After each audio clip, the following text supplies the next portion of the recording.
কি অবস্থা সবার? একটা দলের ক্রিকেটারদের পকেটে টাকা নাই, তারপরও তাদের মাঠের পারফরম্যান্স অসাধারণ। বলছিলাম রাজশাহীর কথা।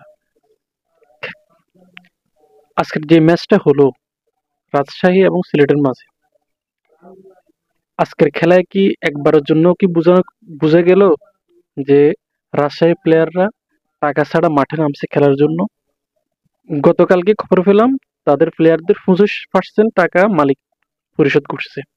কতটা সত্য মিথ্যা সেটা আসলে ঠিক জানি না। যেটা বলা হচ্ছে 25% টাকা পরিশোধ করছে। আজকে দুর্বার রাজশাহী তারা ব্যাটিং এ নেমে 184 রান করে। সকল প্লেয়ার ভালো করছে। কার কথা বলুন আপনি?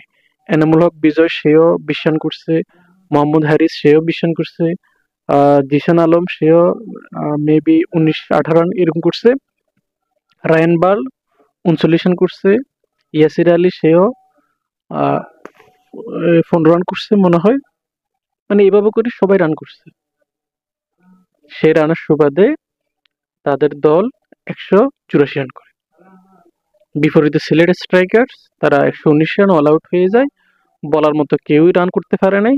জাকের আলী সে করছে 32, এরপরে জাকির হাসান সেও 38 মনে হয় 39 রান করছে। এই হলো সিলেট টোটাল।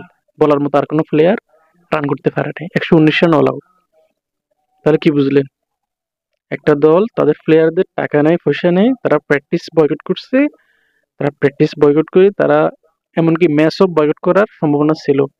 যদিও বা এটা মিডিয়াতে আসে পরবর্তী আহ, বিভিন্ন মানুষজন বলতেছে না তারা প্র্যাকটিস বয়কট করে নাই, তারা রেস্ট চেয়েছে। বলছে কথাগুলো, বলছে আছে অনলাইনে এগুলো। আমরা বুঝি এগুলা দূর থেকে, আমরা দেখি সিচুয়েশন দেখে আমরা বুঝি এগুলা কি চলতেছে ভিতরে। এই হলো একটা দলের অবস্থা। তারপর তাদের মাঠের পারফরমেন্স অসাধারণ। 8 পয়েন্ট নিয়ে পয়েন্ট টেবিলের 4 নম্বরে চলে আসছে। দুর্বার রাজশাহীর কথা বলতেছি। সেখানে জাতীয় দলের হয়তো চেনা কোনো মুখ নেই, তাসকিন আহমেদ আছে একমাত্র। এনামূলক বিজয়, সে তো বৈষম্যের শিকার।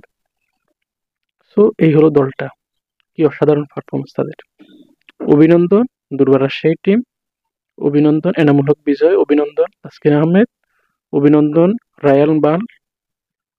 ক্রিকেটারদের আপনি অভিনন্দন দিতে হবে। টাকা ছাড়া, পয়সা ছাড়া, পারিশ্রমিক ছাড়া তারা মাঠে নেমে এত দুর্দান্ত পারফরমেন্স সত্যি অসাধারণ।